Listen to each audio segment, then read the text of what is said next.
Olá, amigos. Estamos aqui mais uma vez, pedindo àqueles que ainda não assinaram o canal que assine. Estamos numa fase boa de crescimento e quero manter esse ritmo, né?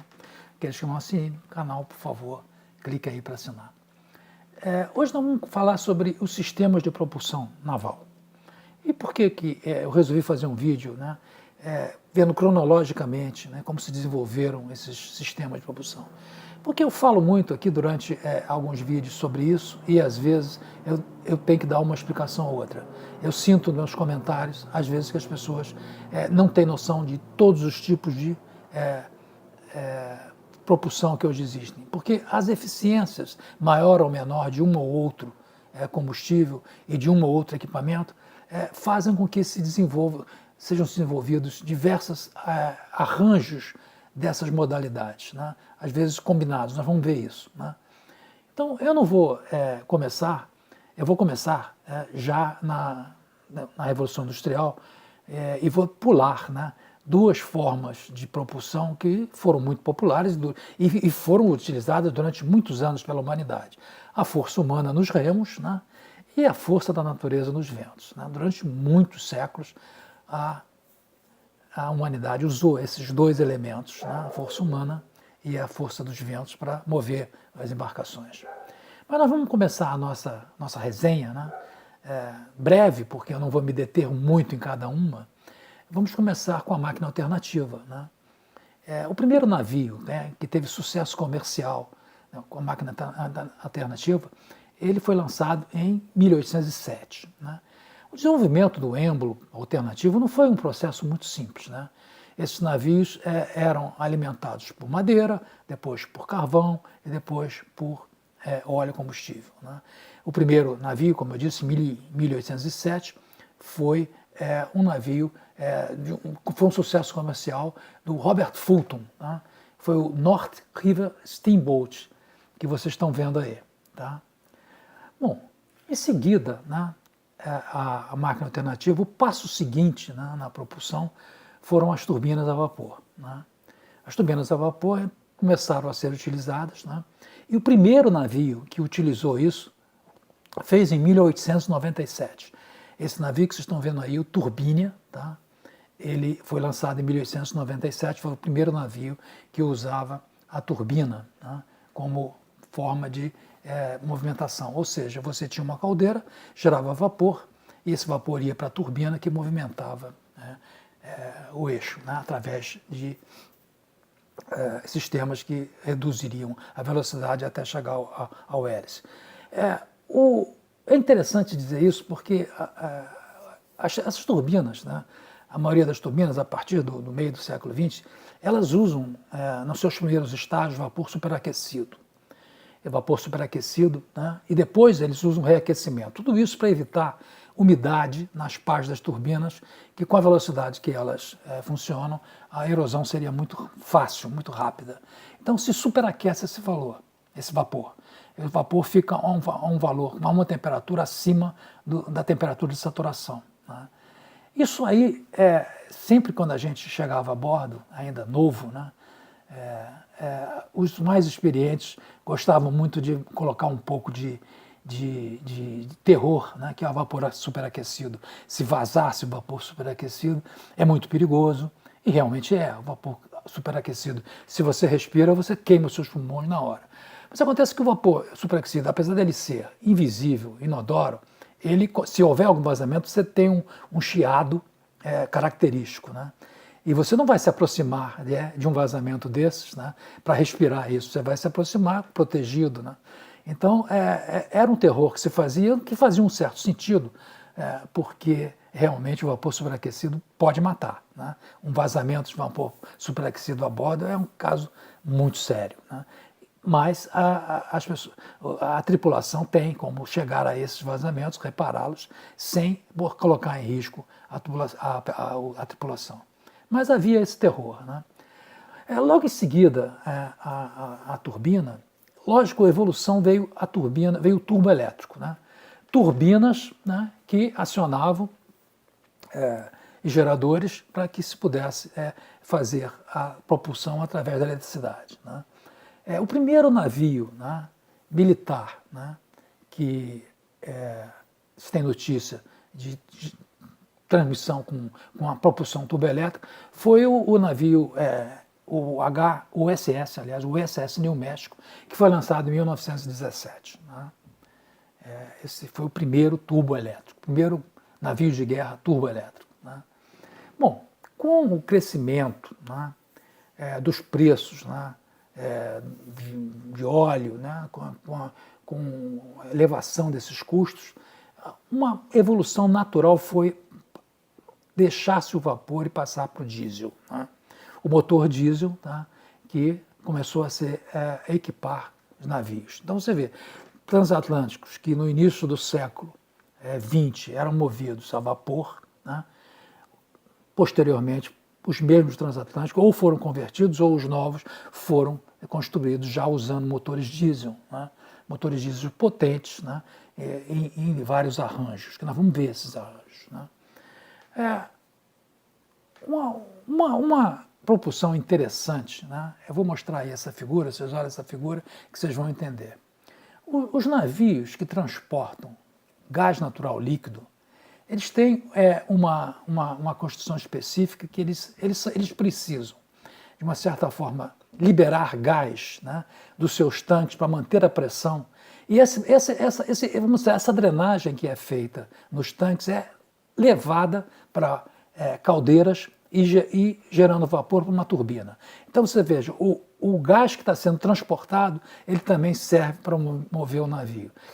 Muitos navios LNG, como esse da figura, usam esse tipo de sistema em que o próprio gás transportado, que tem que ser drenado para manter a pressão nos tanques, ele é utilizado para a propulsão. Né? Vamos então chegar a navios movidos a energia nuclear. Né? Os navios movidos a energia nuclear comerciais foram poucos. Né?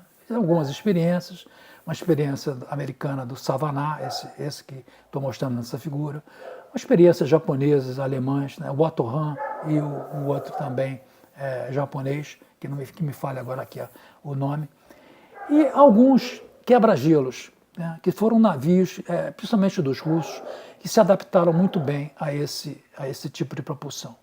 Agora, e os navios de guerra? Né? Lógico que os navios de guerra que não têm no seu projeto a preocupação do custo-benefício da manutenção, eles têm, mas não tanto quanto um navio comercial, porque os navios comerciais, a energia nuclear não paga o investimento inicial ao longo do tempo. Tá?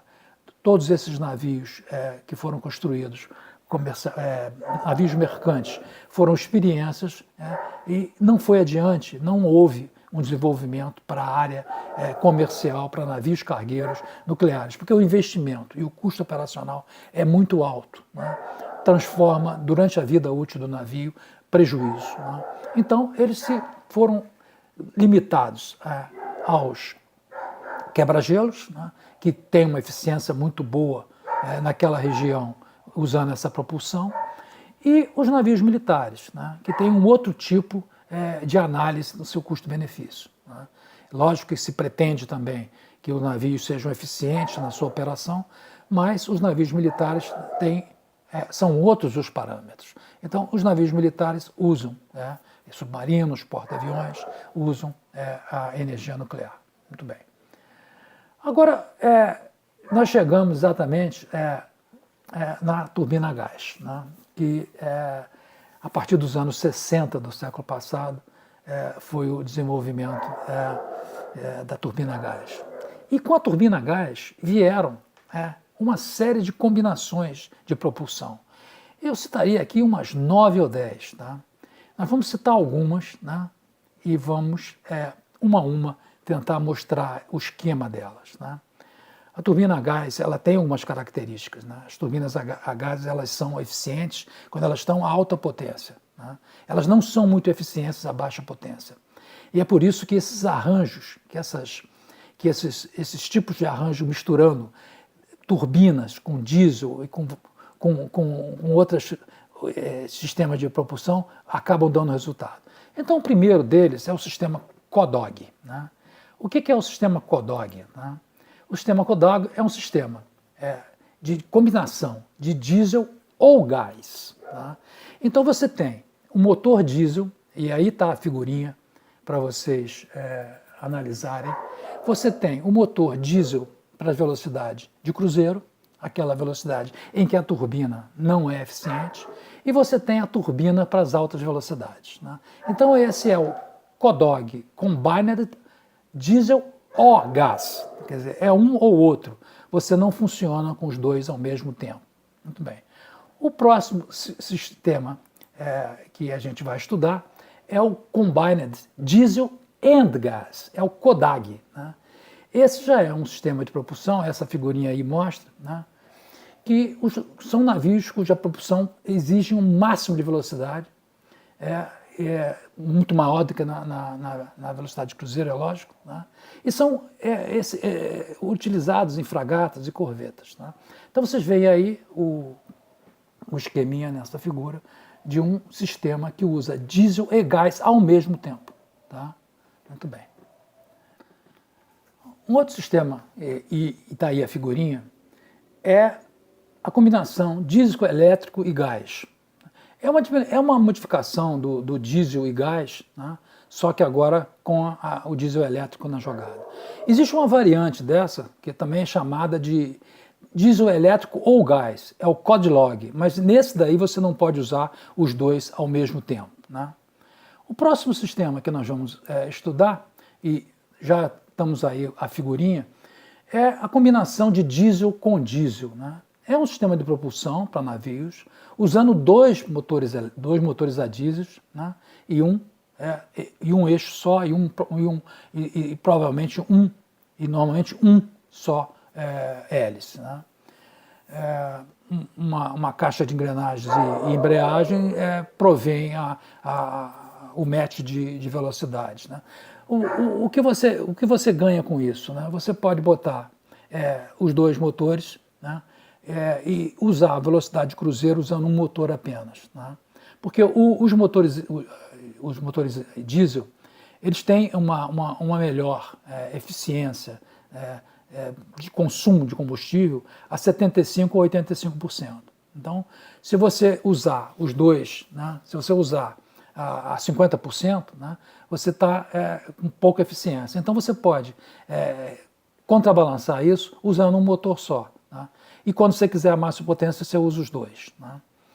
O próximo sistema, vamos botar a figurinha aí, é o Combined Steam and Gas, COSAG. Né? É um sistema de propulsão usando a combinação de turbina a vapor e gás turbina para alimentar a potência dos eixos. Né?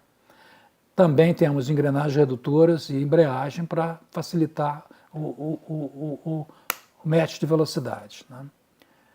O próximo sistema que nós vamos mostrar aí é o Combined, né? Gás ou gás. Então, da mesma forma que você usa dois motores diesel, você pode usar duas turbinas. Você usa uma turbina de menos velocidade, de menos potência, e uma turbina de máxima potência. Assim você otimiza a utilização das turbinas, porque as turbinas têm que estar sempre utilizadas para alta eficiência no máximo delas. Então, se você está na velocidade de cruzeiro, você usa a turbina menor. Né? Então você bota ela no máximo. Se você quer a velocidade máxima, você usa as duas turbinas. Né? Então Combined Gas or Gas. Ou melhor, desculpe, se você quer a velocidade máxima, você usa a turbina maior. Você não usa as duas ao mesmo tempo. Certo? Desculpe, foi um engano meu. Vamos agora para o próximo sistema. Olha a figurinha aí. Né? É o Combined Gas and Gas, é o COGAG. Né? É um tipo de propulsão, né, a navios que usa duas turbinas a gás conectadas a um propulsor só. Né? Normalmente, engrenagens redutoras e embreagem. Né?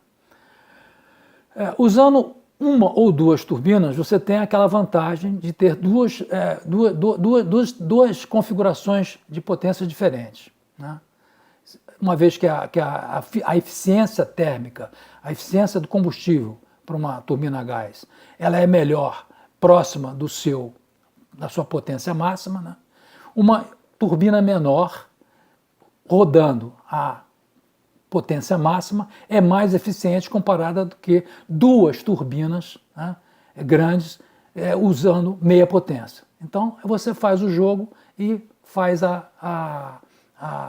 o match, obtendo melhor eficiência com as duas turbinas, né. O próximo, vamos mostrar aí, o próximo é o Combined Gas and Steam. Não é muito comum, né, mas o que você tem aí? Você usa, tá, a extração, né, da turbina para gerar calor e alimentar, né, uma turbina a vapor, né. Então você aumenta a eficiência do seu ciclo, não é? Fazendo com que os gases que saem da turbina a gás são utilizados para aquecer, né, vapor que será utilizado numa turbina, né. Esse é uma outra forma de... Uma outra que é pouquíssimo comum, mas existe, né, é a combinação de nuclear e vapor, o CONAS, né. Existe aí um cruzador, né, da classe Kirov, né, um cruzador com mísseis da classe Kirov que usa isso.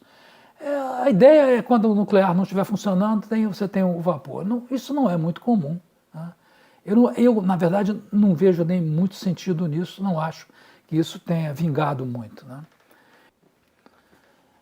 E por último, nós temos aí o sistema, olha aí a figurinha, mais uma vez, a figura, o sistema integrado de propulsão elétrica. Então você pode ter turbina a gás, geradores diesel, ou os dois, né, gerando eletricidade trifásica, para você alimentar os motores elétricos, né. Então é um sistema totalmente integrado elétrico, né, em que você tem as turbinas e motores fazendo geração para motores elétricos, né, e esses motores elétricos serão utilizados para movimentar o eixo, né. Então, eu acho que esses são mais ou menos os sistemas, né, que eu pretendia mostrar, né. Eu acho que dei uma pincelada na maioria deles, né, e espero que tenha conseguido mostrar, né. Não fui muito a fundo em cada um, porque senão o vídeo ficaria muito grande, né, mas a partir daí, cada um que se interessar por um tipo de propulsão pode buscar ela, né. Vou deixar aí referências para isso. Muito obrigado e até a próxima.